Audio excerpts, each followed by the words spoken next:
Cindy felt the wedding unravel before she heard the doors open. Maybe it was Julian's hand tightening around hers like a vice.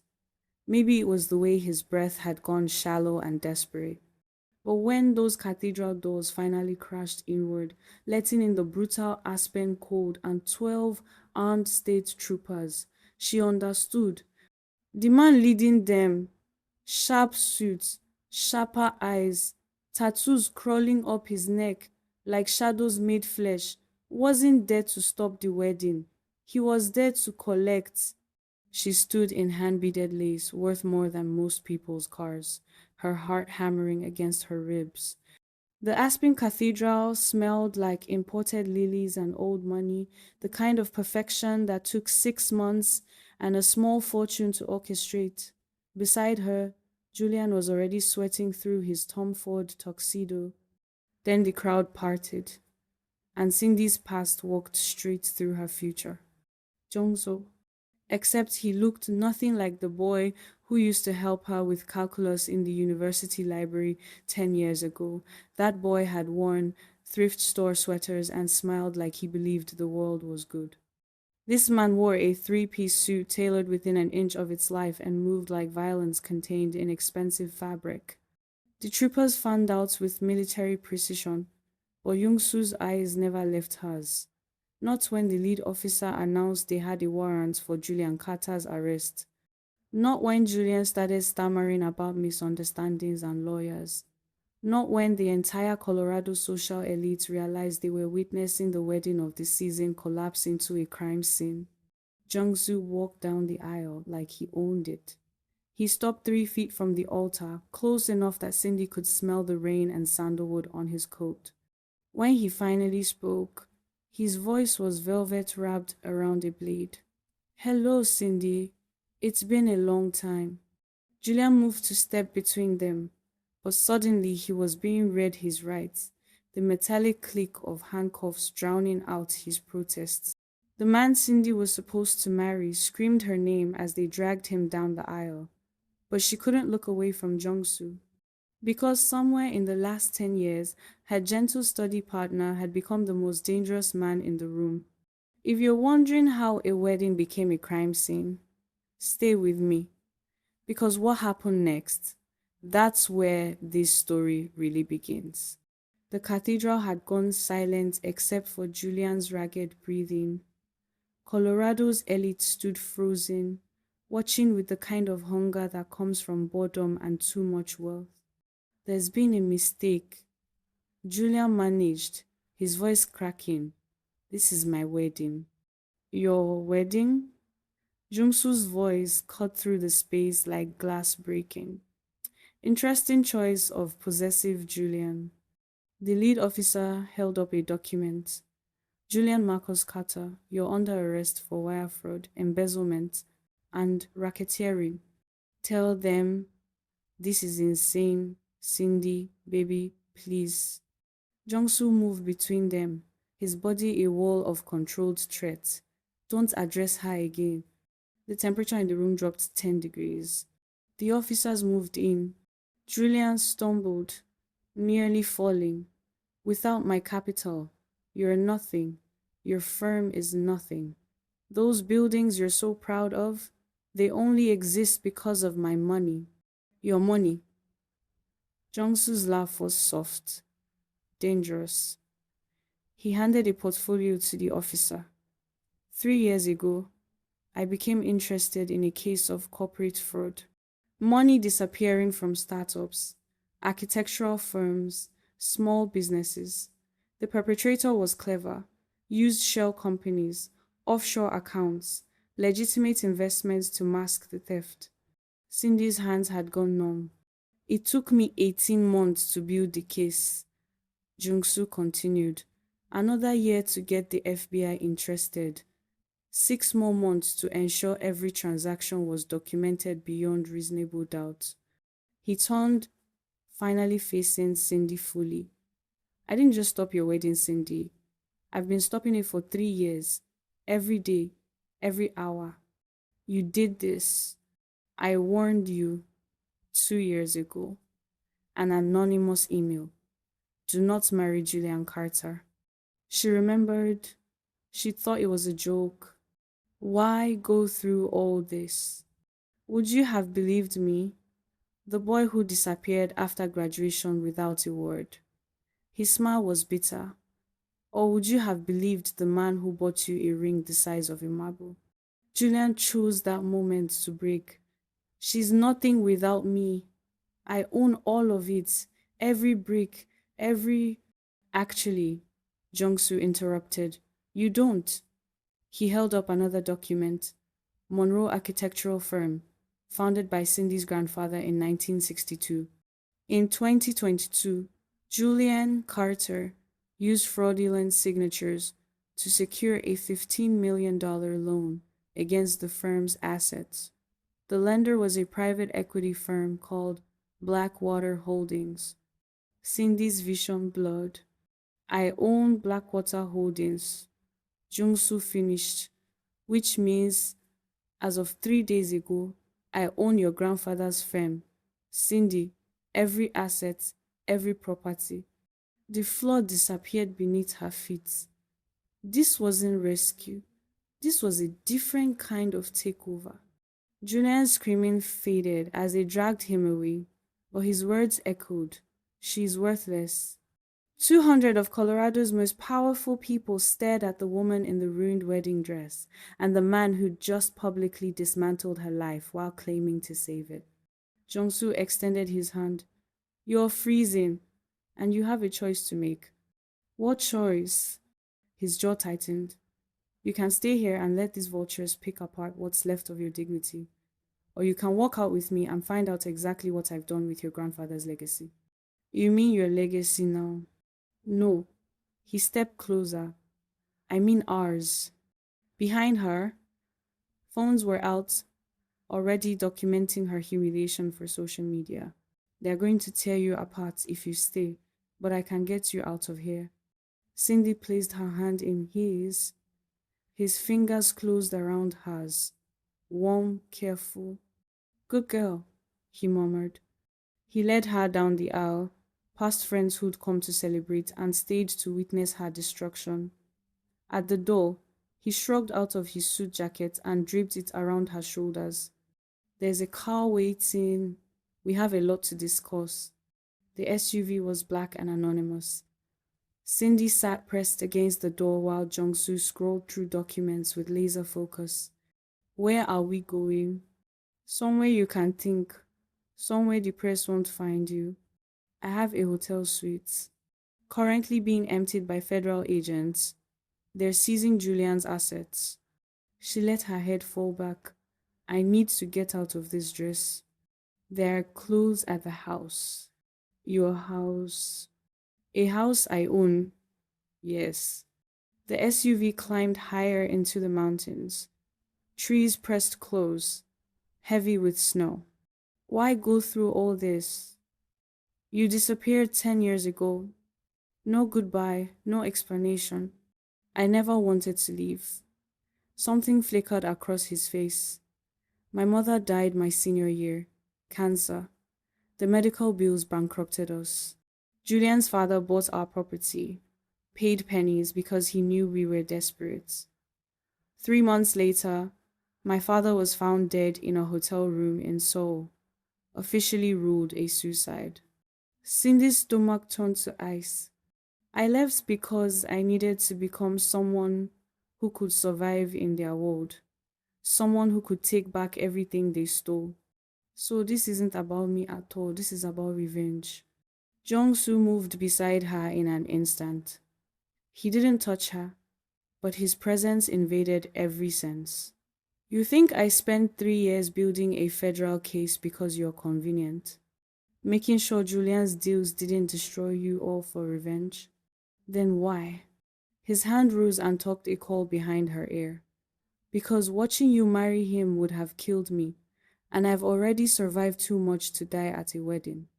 The SUV slowed onto a private drive. Through the snow, Cindy caught her first glimpse of the house. Glass and stone, modern architecture that seemed to grow from the mountain itself. The design was achingly familiar. This is your design from your third-year portfolio. The mountain retreat project your professor said was too ambitious. She stared at the building she'd drawn 7 years ago, never imagining it would exist.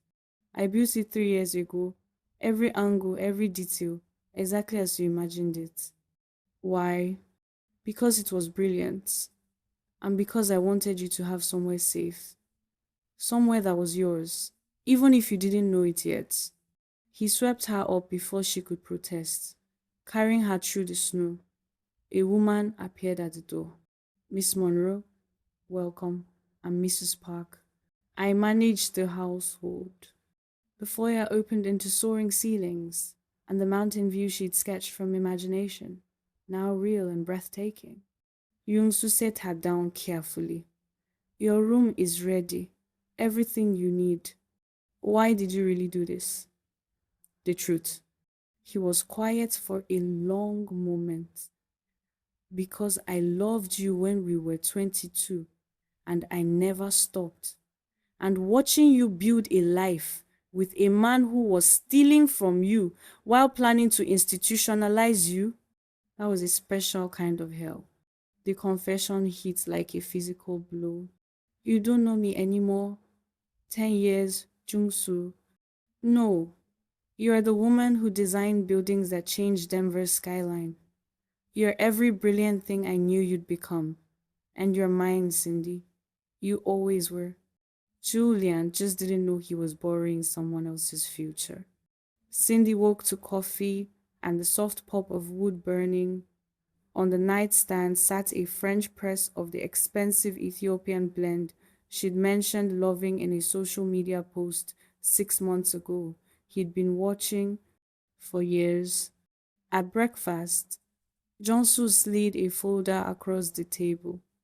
What do you know about Blackwater Holdings? She opened it. Legal documents showing Blackwater had purchased debt from multiple sources, including hers. You bought my company's debt to control it, to prevent it from being called in. Julian created that debt fraudulently. Other creditors would have foreclosed, dismantled your firm. I prevented that by buying it yourself. Your firm is intact. Every project, every employee. And I've been covering operational costs for 2 years. Her head snapped up. What? The anonymous benefactor who funded the Denver Arts Center. Me. The private investor who backed your Boulder project. Also me. I've been bankrolling your company for 3 years. Why would you do that? Because your work matters. Because you're brilliant. And Julian was systematically destroying you. Cindy stood abruptly, moving to the windows. You're just as manipulative as he is. No. His voice went rough. Julian manipulated you for personal gain. I manipulated circumstance to keep you free. There's a difference. Is there? He moved to a hidden safe, withdrew a flash drive. This is what Julian recorded 3 weeks ago. You need to see it. He played the video. Julian sat with a lawyer and psychiatrist. Julian's voice. The timing has to be perfect. Right after the wedding, she'll seem unstable, stressed, emotional. Then you do the evaluation. The psychiatrist nodded. I'll need documented behavior, suggesting she's not mentally competent. I can provide that. Once we're married, I'll commit her for evaluation, just long enough to get power of attorney. The lawyer leaned forward. And the firm? Will be mine to liquidate. 15 to 20 million after death. And your wife? Julian shrugged. By the time she's released, she'll be too traumatized to fight. I'll play the devoted husband. The video ended. Cindy couldn't breathe. He was going to have me committed, take everything, and make me think I was crazy. Yes, that's why I couldn't let you marry him. And you knew, for 3 weeks, The moment he recorded it, my people have been monitoring him. Your people, what are you, Jungsoo? I'm someone who couldn't save his mother or protect his father. So I became someone who could protect people who need it, even if that means operating outside traditional systems. You're a criminal. Sometimes, when the law fails, people, I step in. What happens now? Now you have choices. Your firm is yours again. I'll transfer everything back, no strings. You're free to go back to Denver, rebuild. Or, or you stay. Let me show you what I've been protecting. Learn how deep Julian's network goes, and let me keep you safe while you decide. His hand curved around her cheek. You're the reason I became this, the reason I survived, the reason I built an empire, because I needed to be someone worthy of protecting you. What am I to you? Everything. Before Cindy could respond, Jungsoo's phone vibrated. His expression went cold. We have a problem. Richard Carter just posted bail for Julian. They're both coming here. Here, Julian told his father about your firm. Richard's coming to claim what he thinks he's owed. He pulled up security footage. A convoy approaching. He's brought an army. Or someone warned him. Cindy's mind raced. My friend Raina, your employee, what if she played both sides? Jungsoo pressed his earpiece. Check Morrison's location. A pause. She left the hotel 20 minutes ago, heading toward the Carter estate. She warned them. They know about the surveillance, everything. The front door exploded inward. Richard Carter's voice echoed. Park, you have something that belongs to me. Jungsoo pulled weapons from hidden compartments. Stay behind me. Partnership. That was the deal. His smile was fierce. Then stay close. They moved through hidden passages until they emerged in the foyer. Richard Carter stood flanked by 6 armed men. Julian hovered behind him, face bruised, and beside them stood Raina, looking guilty and terrified. There you are, Richard said pleasantly. Mr. Park, and my son's runaway bride, former fiancé, Cindy corrected, stepping forward. Julian tells me you've been poisoned against him, but we can fix that. Richard's smile was patronizing. You're broke. Without the Carter family's support, you lose everything. And if I don't, then you're both found dead in a tragic home invasion. These mountains can be dangerous. Jungsoo laughed, genuinely amused. You think you're the first person to threaten me in my own house? I made you. You'd still be a scared boy if my family hadn't pushed you. You killed my parents, destroyed my family, and you want gratitude. I created you, and now look at you. You're welcome. Secure them both, Richard ordered his men. Jungsoo moved. What happened next was art. He dismantled armed men with strikes that looked effortless. Then Julian moved, pulled a gun, aimed it at Cindy with shaking hands. Stop, or I'll. Cindy moved. The knife Jungsoo had given her flashed. She sliced Julian's gun hand precisely. He screamed. The gun fell. She caught it mid-air, the motion smooth. Everyone stared at the woman holding a gun steady on the man who tried to destroy her.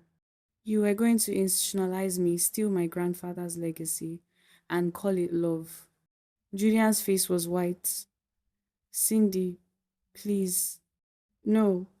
Jungsoo had frozen.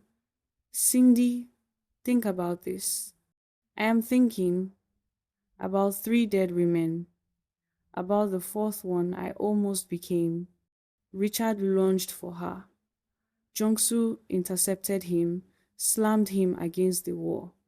Touch her and I'll make your death last days. You can't do this.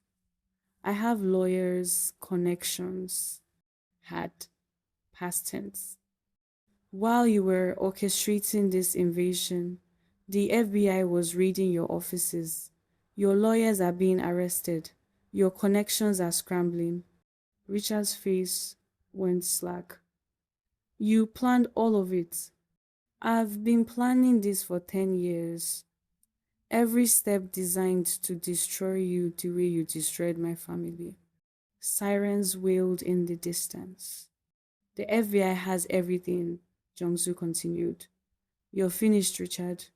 Federal agents swarmed the house. Agent Morris surveyed the scene. Mr. Park, you couldn't have just let us handle this. They broke into my house. I defended my property. The chaos lasted an hour. Statements given, evidence secured.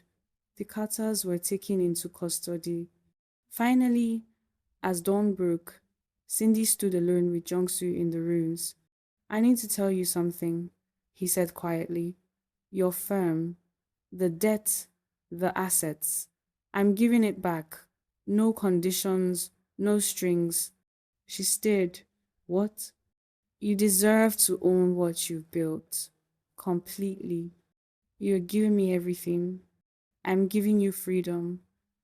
The choice to stay or go without obligation.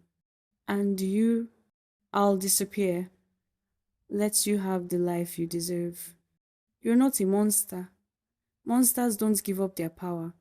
She kissed him, cut off his noble sacrifice with her mouth on his, all the terror and adrenaline channeled into desperate contact.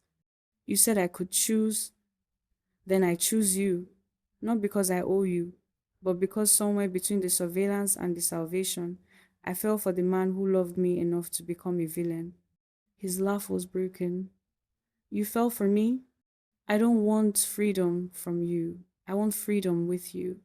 He cupped her face. The life I lead isn't safe. Good. Then teach me to make them regret it.